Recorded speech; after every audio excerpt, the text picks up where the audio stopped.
Hey everybody, this is Josh. I want to start off by telling you how grateful I am for all of you. When I started doing this,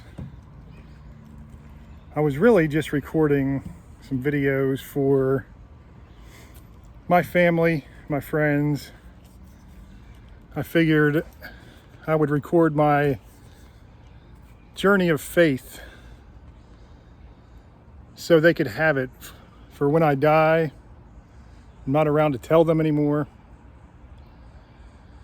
And so that I could kind of see, while I was still alive, a chronological evolution of how my faith really blossomed into what it is and what it will be.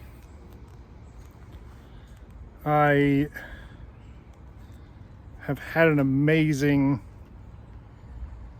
year and a half, almost, it's going to be 2 years in November. And I honestly, if you would have told me that my life would be the way it is now, with just unconditional love and unshakable peace, you would have told me that 2 years ago, 2.5, 3 years ago, any time before that, during my suffering, I would have just rolled my eyes at you. I wouldn't have believed, because I had been desperately searching for God for so long. But the thing is, I just didn't understand how to do it. Now, I'm not the brightest guy in the world, so that has a lot to do with it, I'm sure. I'd felt the presence of both Christ and the Father when I was a teen. Christ when I was about 12 or 13, and the Father when I was about 15 in Tulum, Mexico. And that changed my life, but it didn't give me direction. And I always wondered why. Why would God even bother showing up if he's not going to show me what to do? Show me some kind of sign of where I need to go and what and how I can serve him. But all my questions were answered just completely when he saved me, the day I was born again. He showed me that all of my suffering was for a reason. If one little thing would have been changed. It's kind of like the argument for the fine-tuning of the universe. If one tiny little law of physics would be just a decimal point off, the whole universe would have collapsed in on itself. But it didn't, because it's perfect. It's perfect because that's the way God made it. We have an intelligent designer who is not just almost every religion with polytheistic religion with multiple gods have a creator. But that creator is unknowable. The unknown creator. The Greeks called it the unknown God, and I'll be talking a little bit more about that probably later. But the unknown God, he is the one God. The one God is in almost every religion. At least referenced in every single religion. But he was so vast, so incomprehensible, that we just couldn't understand. I didn't understand. Even for the first, we'll say 3/4 of a year after I was born again. And I call it different things. I called it my spiritual awakening, my rebirth. I still don't know whether I should call it being born again when I was saved by God. Because the day I was saved, I didn't know that I was being drawn back to Christianity. In fact, in my mind, I really wanted to stay away from Christianity. And why is that? Because the Christians I know, basically, the churches that I know, the Christians are mocked. Christians are just relentlessly, well, they're all hypocrites. So am I. As Frank Turek said, absolutely we're all hypocrites. We've got a seat saved right here for you. I love that quote. It's the greatest. But I was asked an important question, and I figured since I finally reached that 1,000 subscriber milestone, which again, God blessed me with all of you, every single one of you. But he asked me during my atheism video, he said he definitely doesn't deny my testimony, because I explained to him the things that were happened to me when I was saved. And I explained to him my total transformation. But he said, how does that differ? How can you say that your God is above any other God? I'm going to move out of the way here because some people are walking up here, so don't want to bother them. But how can I say that my God is above any other God, or my God is the one true God, that Christianity and Christ is the way and the truth and life? How can I say that? Well, there is obviously my testimony, and the way that I was saved was absolutely enough for me. But just like the reason Christ had to come to earth exactly when he did and exactly the way he did, that is the timing, the style, and somebody's getting the wasp flying around over there. The timing and the style and the evidence that, again, I'll go back to the atheism comments, and you guys can go read the comments if you want. But somebody was saying there's no evidence that God exists. There's no evidence that, he's just talking about, I guess, a God in general, but I'm speaking of the Christian God, the one true God that is in every religion, the creator. It is, okay, he was saying that there's no evidence, and I was saying there is an abundance of evidence. There's just no proof. There will never be proof,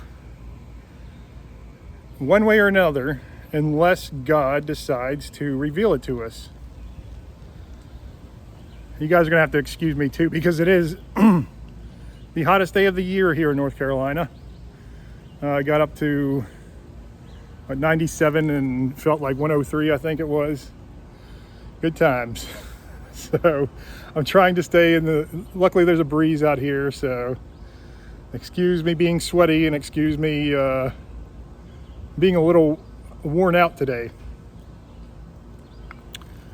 Okay, so for me, the testimony is powerful, but that is just one part of the proof. So we have, okay, I'm going to look at, I think it was The Rise of Christ, the book Rise of Christ by Rodney Stark. And he was showing the rise of Christianity.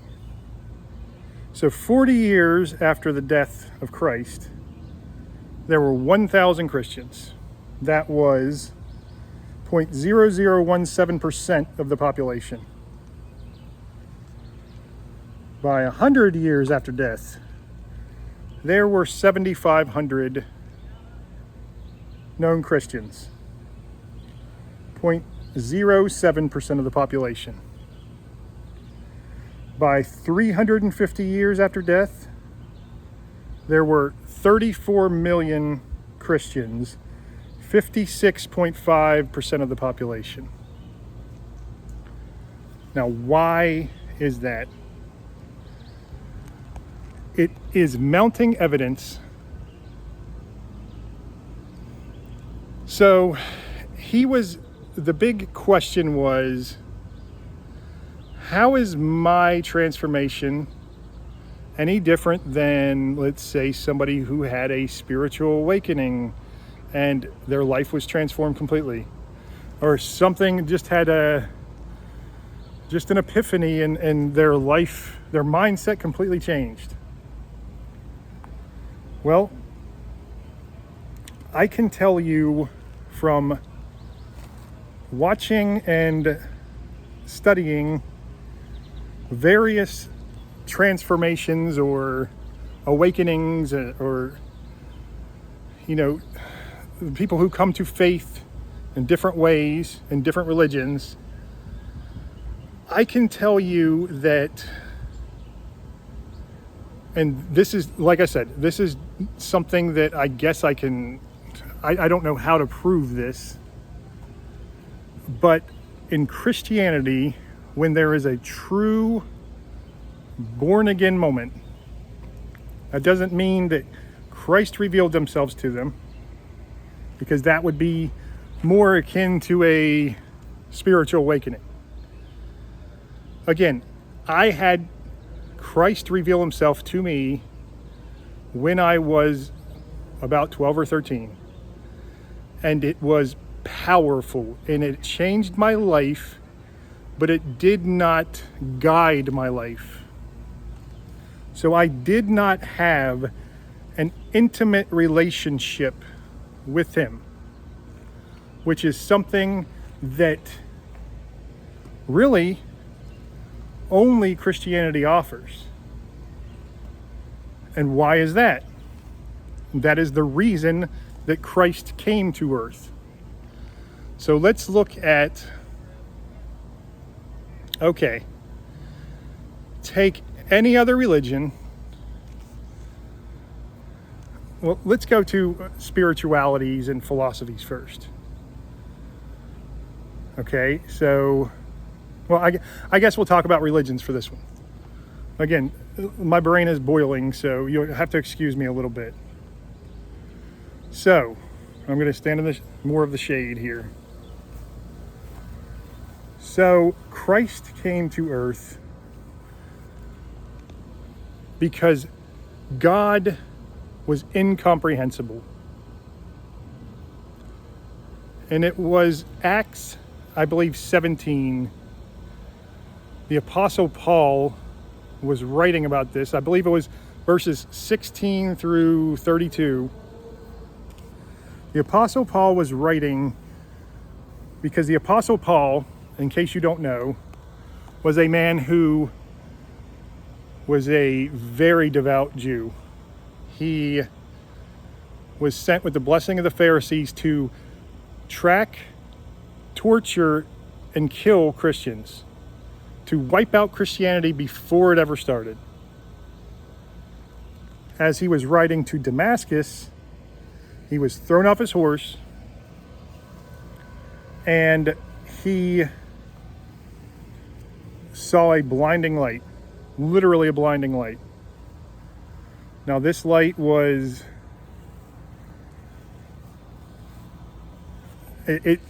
he was trying to comprehend what was going on, and he was like, who are you, my Lord? Who are you? And he said, I am Jesus. And Jesus asked, why do you persecute me? And the Apostle Paul didn't understand. He was not persecuting Jesus. Jesus was already dead and gone as far as he knew. He didn't believe in the resurrection. And, he was like, I'm not persecuting you. And he said, when you persecute anyone who believes in me, you persecute me. And he sent him to Damascus, and he said to wait there, and he will send someone for him. So he gets to Damascus, and another Christian shows up and blesses him and gets his sight back. And since that happened to him, he was the chosen spreader of the word. He was the one, he wrote almost half of the New Testament, maybe even over half of the New Testament. I guess it was over half. And the apostles weren't happy to hear this, when they heard about it. Of course not. He was the man that was tracking and torturing and killing them. So why would they be happy about that? But it was revealed to them that he was saved and born again, and that he was the chosen one to go and spread the word. So he was he was a Roman citizen, so he traveled around everywhere. He was jailed almost everywhere he went. He was tortured so many places. But he did not care, because his faith was so strong. His transformation was complete, and he declared he lived his life only for Christ. Just like I declared I live my life only for Christ. Now, I don't do nearly as good a job as even Paul. I don't do as good a job as I should, but I strive to be better every single day. But he was in Athens, and he was seeing all the false idols they had temples to, and how they all still worshiped him. And he was telling the people there, there were Stoics and all kinds of philosophers and people of different faiths, just asking him about Christ and, about this. And he saw the temple for the unknown God. And the unknown God, he said, was the one true God. He was the God who created heaven and earth, breathed life into this universe, created man in his own image. And by that, various people believe different things. I believe it is the consciousness, because that consciousness that we have that is so mysterious is the image of God. That's what I believe. Now, other Christians will believe many different other things. He said, because this is the unknown God, the unknowable God, he is so vast and so incomprehensible. He wanted us to know his love for us. Now again, this is unique. In every single religion, there was nothing like this. There's claims of different things, but there are stretches by far. So he said, God decided to come to the earth during this exact time in history. And there's a reason for that too. He lived the perfect life. Then he suffered. Well, also, he lived the perfect life as a poor man, preaching to mostly only poor, weak, and oppressed people. So if it was someone who was just faking and putting on a show, why wouldn't they just go to the royalty? Or if it was a God who demanded to be known and worshipped, why wouldn't they just go to royalty and be like, you now worship me. I am the Almighty God. They could have gone to Caesar. They could have gone to Egypt. They could have gone any number of places God could have gone. He chose to go at this exact point in time. And there were very many great reasons that I've heard and seen for when he came to earth. But he lived among the weak, the poor, and the oppressed. So he suffered immensely. Jesus knew he was going to suffer like this. He was so upset about it. He was so troubled by it. He prayed in the garden that for strength, for courage. But I believe that Christ in his human form, and God is in his human form, knew that he had to do this.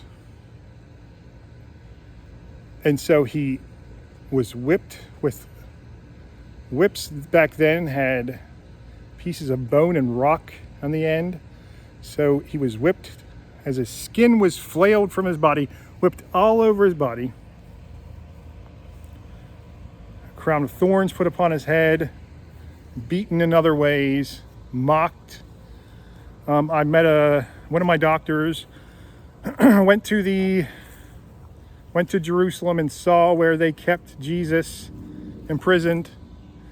It was a hole in the ground where you could stand, but you could not move from that standing position. Just another way of torturing you. They said bugs and rats would fall on you, and there was nothing you could do. There was nothing. They could sit there and bite at your feet.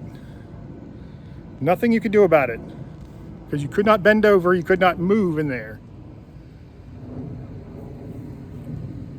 So after that, he had the humiliation, his own people laughing and mocking him, his own disciples denying they ever even knew him, his rock, Peter,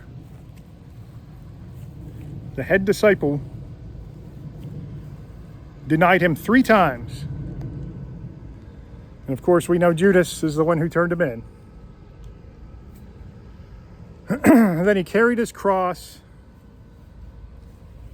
to the hill, the long march up the mountain, where he was crucified. His hands nailed to the cross, his feet nailed to the cross. And they were talking about, remember, his skin was flailed off.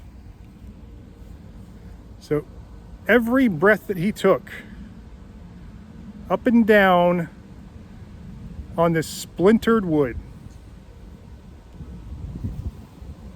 Imagine a God that loves us so much that first he would leave his perfect kingdom and he would come to this filthy, corrupt world. And it was the most corrupt back then, during the height of the Roman Empire. He would come to this corrupt, filthy world, and he would completely give everything, sacrifice himself to prove his love for us. My notes I took were throwing away or blowing away. As I said, my brain is boiling a little bit. Oh, here we go. It's not easy for me to bend over anymore. My back is jacked up still. Okay. So, he died to save us from our sins, which is something that I will get into in another video, but basically we are cursed with the original sin. Adam and Eve ate the fruit of the forbidden tree of knowledge, and they were living as perfect people, content and happy, and just one with nature all around them. Didn't need clothes because they weren't ashamed of who they were. As soon as the devil, as the serpent, tempted them to eat that fruit from the forbidden tree,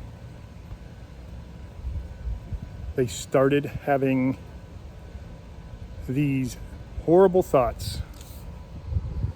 They started feeling lustful and shameful. Of course, they put leaves over themselves so they would not be seen anymore, because they were worried about how they looked. They started having nightmares. They started living in sin. So, of course, God was not happy. He had told them not to eat the forbidden fruit. So he kicked them out of Eden and had an angel guard them from ever coming back in. And that was the start of the curse of mankind. So all these awful,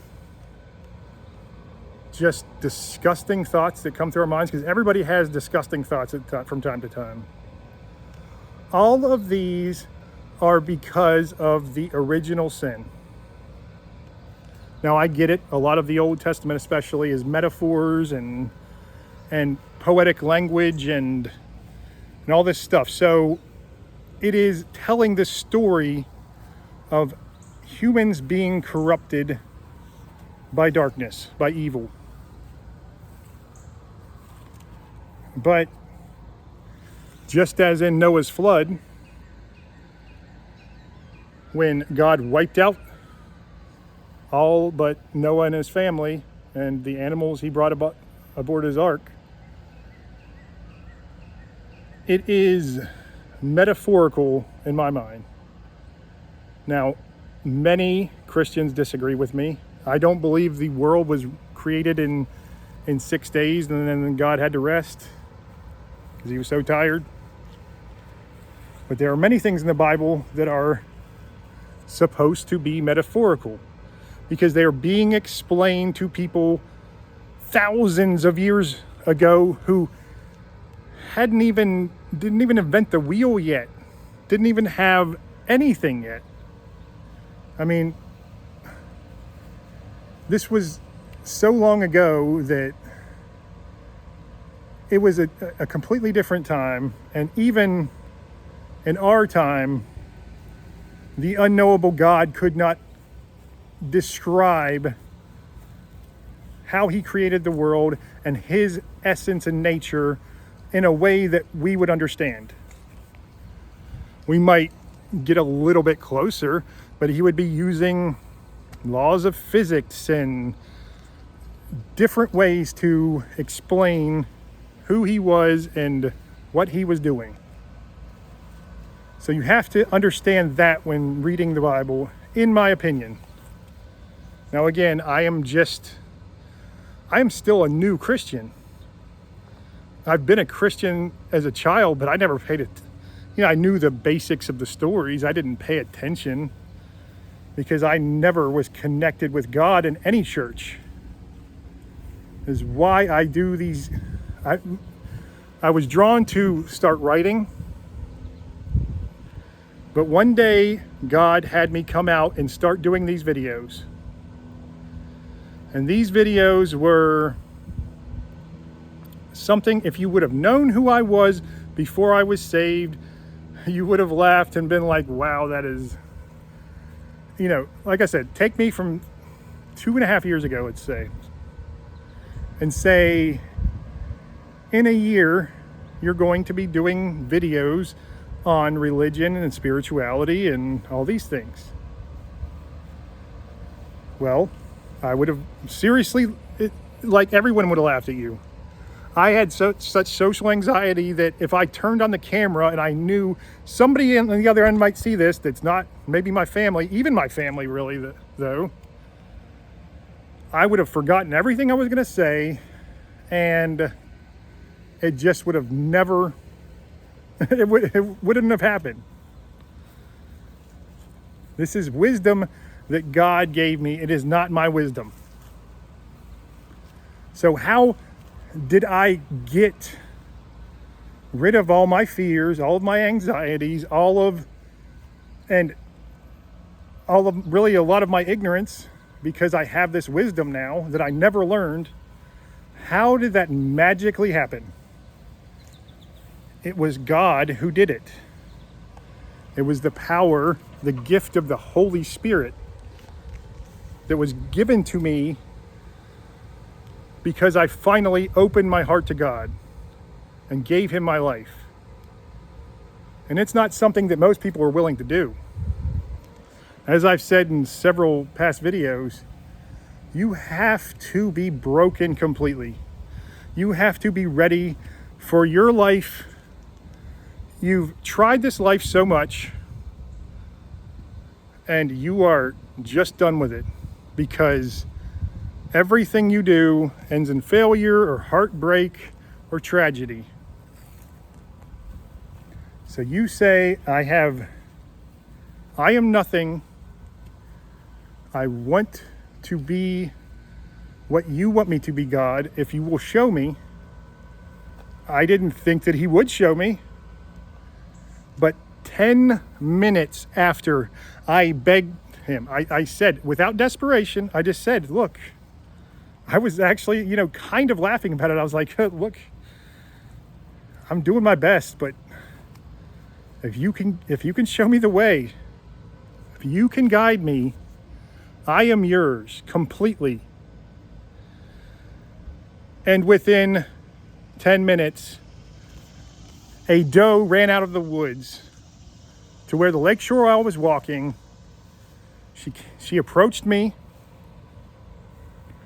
I went up and I started petting her. I was like, oh, that is strange. Still didn't put two and two together. And then she walked alongside of me as gentle as can be, right in the water most of the time, in the shallow water, right beside me on the lakeshore for my entire hike that day.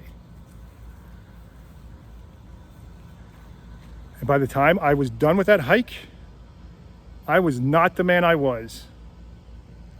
I got home and my family, it was like a stranger coming home to them. And they were like, I could see it in my wife's eyes, just like, what did you do with my husband? Where'd you leave that loser, right? What happened to that dude? Thanks for bringing me somebody else. And the timing in my life was absolutely miraculous, because my mother had just had, I'd been through so many struggles, suicides in the family, obviously the disability, 4 surgeries. My wife had 2 miscarriages, and my mom had a stroke that left her paralyzed, that just completely wrecked our family. And a month and a half later, my mother-in-law passed away suddenly from a stroke. And my marriage wouldn't have lasted. I was not the husband I wanted to be. I was not the father I wanted to be. I was nothing until God saved me. But the timing in my life was the same as the timing in 2,000 years ago when Christ came to this earth. When God came to this earth as Christ. It was miraculous and perfect. And in the perfect way, because the deer, the doe especially, is the symbol of peace and motherly love. Keep in mind, my mother just had a stroke and was paralyzed. My mother-in-law was about to have a stroke and die. And spiritual awakening. How more perfect can you get than that? Explain to me how more perfect you can get than that. The timing is what showed me, and this was revealed to me after. I didn't know all this as it was happening. God wanted me to have this revelation. Now, this video is going to go pretty long, so I was thinking about doing 2 videos, but I'm just going to plow through with one. And I'm sorry it's going to be long. But how is that different than a Buddhist reaching enlightenment? A Buddhist reaching enlightenment, let the helicopter go by here. A Buddhist reaching enlightenment does not have a relationship with God. What about other religions? They don't have a relationship with God because Christ is not in the picture. They don't have a man who is God to relate to. They don't have that intimate connection. They might feel the presence of God, and many of them do. And a spiritual awakening is different than a divine encounter. A divine encounter is when you feel the presence of God. A spiritual awakening is when you connect with your own spirituality, your own soul. Your soul exists on a spiritual plane. So of course you can do philosophical things, you can do spiritual things to connect with your own soul. And especially if you've never been a spiritual or had any spiritual experience or anything like that, it's going to be life-changing no matter what. Because knowing your own soul is very, very powerful. But you still do not have a relationship with God that will sustain you through your hardships and struggles. You don't have a man that is God to feel closer to when you're suffering in life. And I know this is hard for you to understand especially if you aren't religious or never have been. But let's take let's see. I'm trying. I think I wrote down what. So I think it was behavioral changes and psychological changes and things of that nature. Well, those changes are just part of life. Those are learning. As you get older, you're going to gain some sort of wisdom, unless you're just completely ignorant and just completely don't learn any lessons from life. But it's amazing you're still alive if you've never learned any lessons from life. But you have wisdom of how to deal with different suffering, and usually you're dealing with them in unhealthy ways. But you can find healthy ways. Psychologically, a therapist can help you through many ordeals. I've been to a therapist before. He helped me through mainly my chronic pain, my disability, and coming to terms with that. But it was more just me being able to vent to someone. But a good counselor can change your life. And those steps that they give you of dealing with different suffering and different struggles in life, those can be very helpful to get through many things. But I promise you, when you are in the depths of your own personal hell, when you feel like you do not want to and cannot go on, and there is the biggest existential crisis of your life. Let's see. I'm going to pause it here and just see if this little guy, you can get him. Oh, he's gone. Little chameleon. So you're dealing with the biggest existential crisis of your life.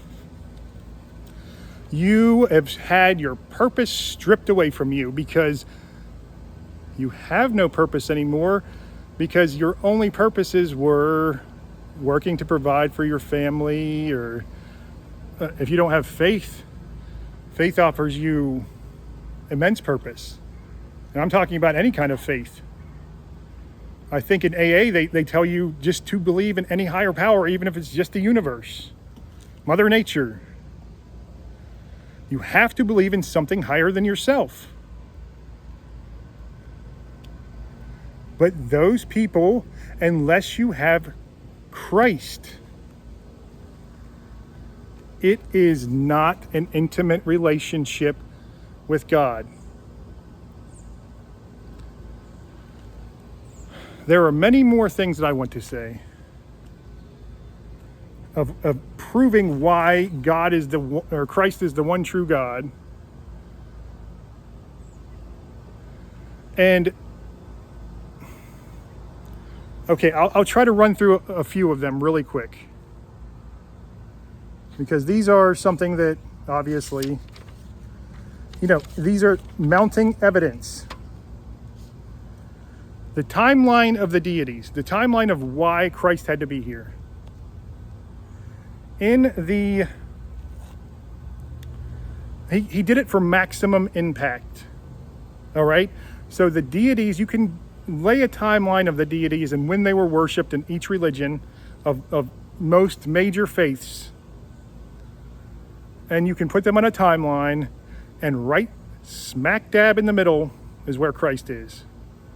Starting with, I think, Osiris, going to present time. There were multiple gods worshipped. Christ is right in the middle. But Christ also came during the time of ancient Rome. Ancient Rome was an industrial, global powerhouse. They were going to the known globe at the time. They were able to travel, and their empire stretched far and wide, from Asia to Europe. And they were corrupt as hell. They oppressed so many people. And of course, they worshipped false idols. So Christ had to come during that time, because he promised there would never be a flood again, that the sins of mankind would not be so bad to be wiped out. But also, there was, many religions that were doing human sacrifice, often sacrificing children. There were prophecies. Christ fulfilled almost, I think, every single Old Testament prophecy.